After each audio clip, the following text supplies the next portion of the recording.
Henry Wadsworth Longfellow was born on February 27, 1807, in Portland, Maine. He lived with his aunt with his family, and then he lived with his grandfather and grandmother. He also had 8 siblings. Their names were Stephen and Henry, Elizabeth and Anne, Alex and Mary, and Ellen and Sam. His parents' names were Stephen and Zilpah Longfellow, and his father lived in Boston away from the family as a legislator. Longfellow's thirst for learning started at a young age. By the age of 3, he had learned the alphabet. By 5, he was enrolled in Portland Academy with his brother Stephen. They focused on learning languages and literature. When Henry wasn't at school, he loved to write with his best friend William Brown. They not only focused on schoolwork, but they also loved to play games together. Longfellow was 5 when the War of 1812 began. The war didn't only affect the economy, it also affected him. He frequently wrote to his father because he missed him. Battles took place near his house in Maine when he was a child, which later affected his writing because he never forgot the violence of the war. By the time Longfellow was 13, his father came home. Henry published his first poem in the Portland Gazette, signing it Henry. The poem ended up on the front page of the paper. There was no praise because no one in his family realized that Henry had written the poem. Henry overheard his father say how terrible the poem was. Henry was devastated, but it did not put a stop to his love for writing. At age 14, Henry enrolled at Maine's first college, Bowdoin College, with his brother Stephen. When at college, Henry's passion for writing grew.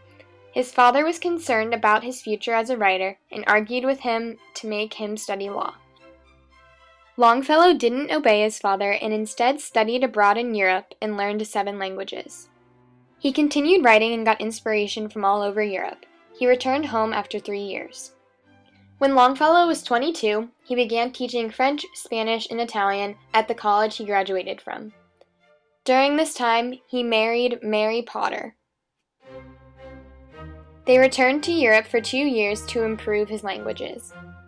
In Europe, Mary Potter died of a miscarriage, which led Longfellow into suicidal depression. This brought an aspect of depression into his writing. He overcame this depression when he was traveling and met Frances Appleton. He fell in love with her, but she did not love him. Longfellow moved back to America to Cambridge to teach at Harvard. He really matured at this point in his life, and his creativity and his poetry began to show. He published his poems in the collections Voices in the Night and Ballads and Poems. The world embraced his poetry.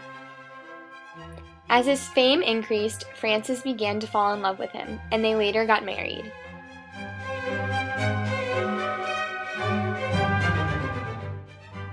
They moved into the Carnegie House in Cambridge and raised 6 children.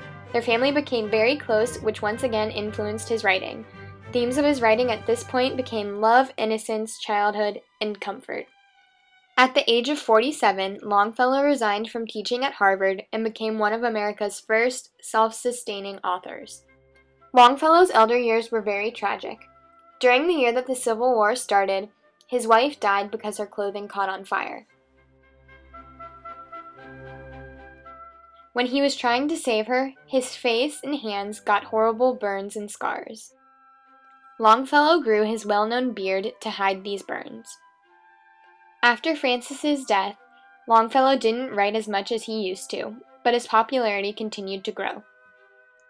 Authors around the world began to love Longfellow's poetry. This included Nathaniel Hawthorne. Longfellow's most famous works were written in fine verse. He died of an inflammation of his abdomen on March 24, 1882. He is still one of the most well-known poets today.